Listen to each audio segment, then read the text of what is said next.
কোন কারণে মুসলমানের এই 92% দেশে বলতে গেলেন যে দেহ আমার, সিদ্ধান্ত আমার?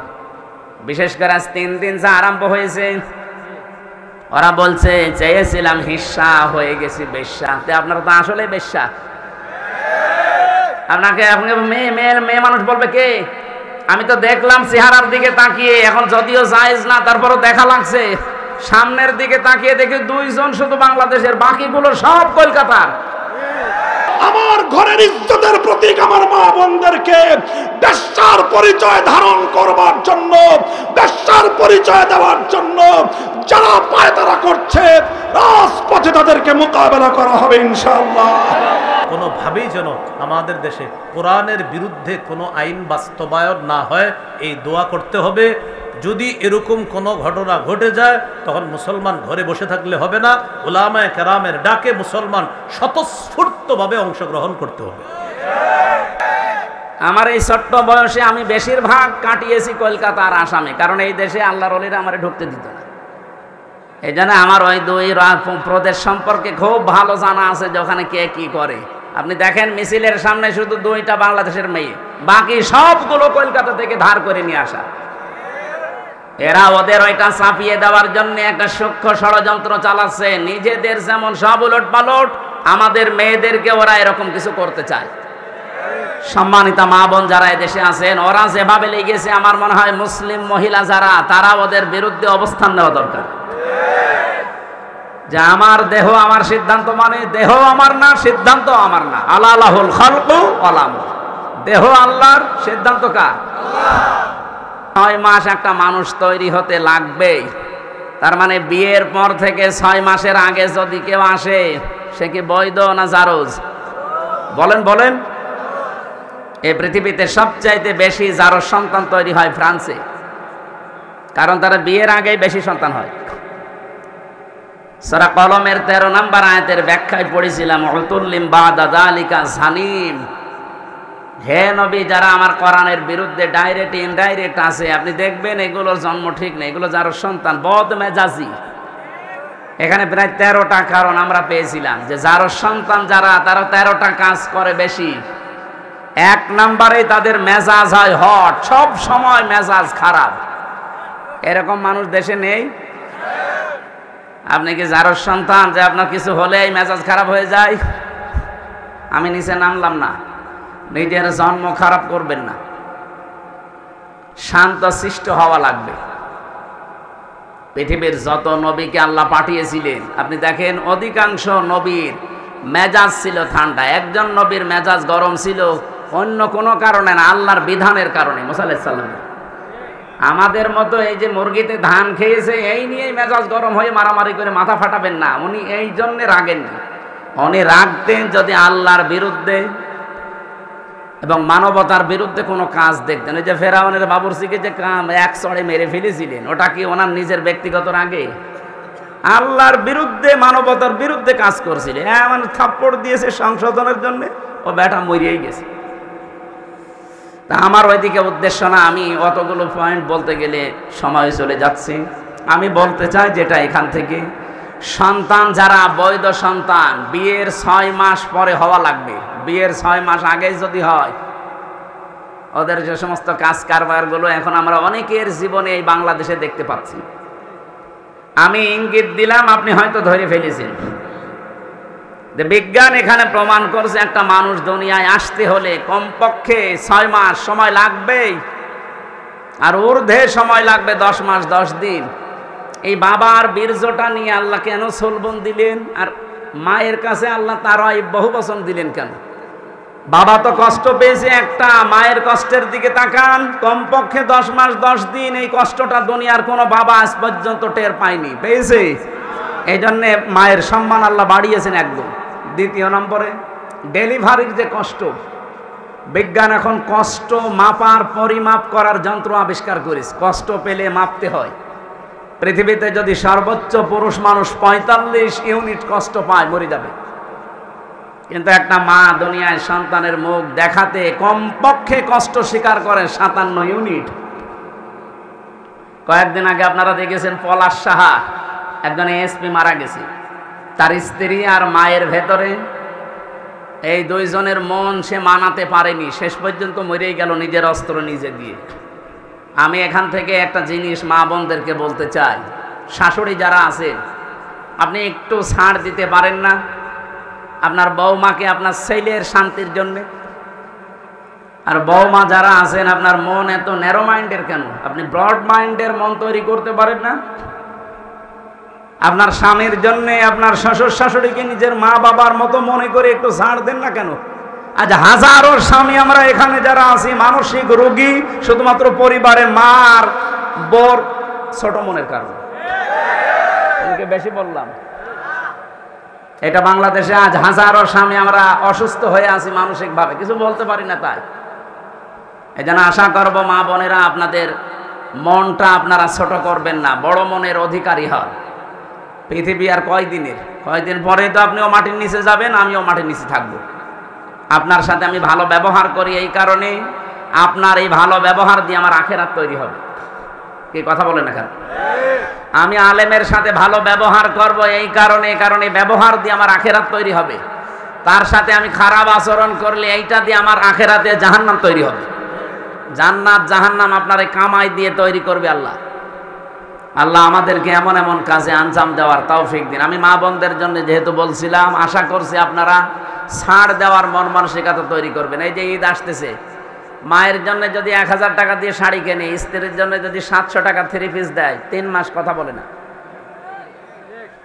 এরকম ছোট মনের বউ নেই? কার বউ এরকম? হাত তোলেন তো দেখি, কেরম সাহস আপনার। না, নারায়ণগঞ্জেও যদি এই সাহস আপনি না দেখান, এটা নজরুল ইসলাম বাবুর এলাকা। ওরে বাবা, আপনারা যদি না পারেন তা আমরা কুষ্টিয়ার মানুষ পারবো? 3 নম্বরে মায়ের কষ্টটা, এই যে দুধ খাওয়ানো, যদিও দায়িত্ব মায়ের না, দুধ খাওয়ানোর দায়িত্ব বাবার। এখন যদি বলেন নতুন কথা বললেন, সূরা বাকারা 233 নম্বর আয়াতের মাঝের অংশে দেখবেন, আল ওয়ালিদাতু ইরদিউনা আওলাদাহুন্না হাওলাইনি কামিলাইনি লিমান আরাদা আইয়ুতিম্মার রাদা। এটা মুযাক্কার শব্দ। আপনি দুধ পান করানোর দায়িত্ব বাবার। বাবার যেহেতু জিনিসপত্র নেই, এই জন্য মা পান করিয়ে দেয়। মা যদি পান না করায় মার গুনাহ হবে না। আমার মনে হয় এটা মাইকে বলা ঠিক হলো না, কারণ আমারও 8 মাসের একটা বাচ্চা আছে। তো ম্যাডাম যদি এখন শোনে, বলে বাড়ি আসেন, টাকা দেন, তারপরে আপনার মেয়ে দুধ খাও। এটা মুসিবতে পড়ে যাবো না? থক্কু, আমি আর কোনোদিন বলবো না। এই যে 3টা কারণে মায়ের সম্মান আল্লাহ এত বাড়িয়েছেন, নবীজি এত বাড়িয়েছেন, তার ওয়াইফটা এমনি দেয়নি। বিজ্ঞান এখন আমি নিজে কম্পিউটারে দেখেছি, বিশ্ববিদ্যালয়ে থাকাকালীন আমার যেহেতু গবেষণা এ বিষয়ের উপরে ছিল, আমি দেখেছি বাবার এই বীর্যটা যখন বের হয়, কমপক্ষে 40 কোটি মানুষ তৈরি হওয়ার ক্ষমতা রাখে 1 ফোঁটা বীর্যের ভেতরে। ওখান থেকে মায়ের রেহেম পর্যন্ত আসতে বিভিন্ন জায়গায় ধাক্কা খেয়ে পড়ে যায় অনেকে। শেষ পর্যন্ত মনে করেন আমি হামজা ওই পর্যন্ত গিয়েছি। আল্লাহ পাক বলেন 120 দিনে আমি 4টা জিনিস এই নাপাক পানি দিয়ে বানাই: চুল, রগ, হাড় আর পর্দা, রক্ত, গোশত, চর্বি আর চামড়া। মার বাবার এই 2টা নাপাক পানি দিয়ে 8টা জিনিস যখন এক হয়, আল্লাহ বলেন আমি যেহেতু রব নাম নিয়েছি। আর রবের অর্থ কি? তারবিয়াতুশ শাইয়্যি ইলা কামালিহি শাইয়ান ফাসাজ্জান। নেই থেকে পূর্ণতার দিকে যিনি ধীরে ধীরে পৌঁছিয়ে দেন, তার আরবি নাম রব। আল্লাহ এই নামটা নেওয়ার কারণে দেখেন আমাদেরকে আস্তে আস্তে পৌঁছিয়ে দিয়েছেন একেবারে হামসা পর্যন্ত। সূরা নাহালের ভেতরে আছে 78 নম্বর আয়াতের মাঝের অংশে আছে এটা, ওয়াজআলা লাকুমুস সামআ ওয়াল আবসারা ওয়াল আফইদা। রব্বুল আলামিন বলেন শ্রবণ শক্তি, দর্শন শক্তি, বাক শক্তি, আরো 2টা কথা অন্য আয়াতে আছে, আকেল শক্তি আর ঘ্রাণ শক্তি। এই 5টা জিনিস আমি আল্লাহ আমার রব নামের কারণে বান্দাকে দেই। 8 5 13টা জিনিস যখন এক হয় তখন আল্লাহর ফেরেশতারা জিজ্ঞাসা করে এর আকৃতি বানাবো কেমন, একই ছেলে না মেয়ে হবে। ওয়াল্লাযী ইউসাউবিরুকুম ফিল আরহামি কাইফা ইয়াশা, তিনি সে আল্লাহ যিনি মায়ের রেহেমের ভেতরে তোমাদের আকৃতি তৈরি করেন। এটা বানায় কে? আকারটা বানিয়েছে আল্লাহ, বডি বানিয়েছে ফেরেশতারা। 8 5 13টা জিনিস এক হওয়ার পরে আল্লাহু আখরাজাকুম মিন বুতুনি উম্মাহাতিকুম লা তা'লামুনা শাইয়া, আস্তে করে তিনি দুনিয়ায় আমাদেরকে বের করে নিয়ে আসেন এমন সময় যে সময় আমরা কিছুই জানতাম না। ধীরে ধীরে এভাবে আমার আল্লাহ বিভিন্ন জিনিস পেটের ভেতরে যে খাবারের ব্যবস্থা করেছেন নাভির ভেতর দিয়ে, দুনিয়ায় আসার পরে দাঁত দিয়েছেন শক্ত খাবার খাওয়ার জন্যে। এরপরে এখন আমি এই 33 বছরের আমির হামজা। বলেন তো আমার ভেতরে আমার কি নিজের আছে? আমার মা বাবার যা আছে শুধু বিছানায় থাকার দায়িত্ব, বাকি যা করলো পোড়াটাকে। আপনি কোন কারণে মুসলমানের এই 92% দেশে বলতে গেলেন যে দেহ আমার, সিদ্ধান্ত আমার? বিশেষ করে আজ 3 দিন যা আরম্ভ হয়েছে, ওরা বলছে চেয়েছিলাম হিস্সা, হয়ে গেছি বেশ্যা। আপনারা তো আসলে বেশ্যা। আপনাকে মেয়ে মানুষ বলবে কে? আমি তো দেখলাম চেহারার দিকে তাকিয়ে, এখন যদিও জায়েজ না তারপরও দেখা লাগছে। সামনের দিকে তাকিয়ে দেখি 2 জন শুধু বাংলাদেশের, বাকিগুলো সব কলকাতার। আমার এই ছোট্ট বয়সে আমি বেশিরভাগ কাটিয়েছি কলকাতার আসামে, কারণ এই দেশে আল্লাহর ওলিরা আমারে ঢুকতে দিত না। এই জন্য আমার ওই 2 প্রদেশ সম্পর্কে খুব ভালো জানা আছে যে ওখানে কে কি করে। আপনি দেখেন মিছিলের সামনে শুধু 2টা বাংলাদেশের মেয়ে, বাকি সবগুলো কলকাতা থেকে ধার করে নিয়ে আসা। এরা ওদের ওইটা চাপিয়ে দেওয়ার জন্য একটা সূক্ষ্ম ষড়যন্ত্র চালাচ্ছে। নিজেদের যেমন সব উলট পালট, আমাদের মেয়েদেরকে ওরা এরকম কিছু করতে চায়। সম্মানিতা মা বোন যারা এদেশে আছেন, ওরা যেভাবে লেগেছে, আমার মনে হয় মুসলিম মহিলা যারা, তারা ওদের বিরুদ্ধে অবস্থান নেওয়া দরকার।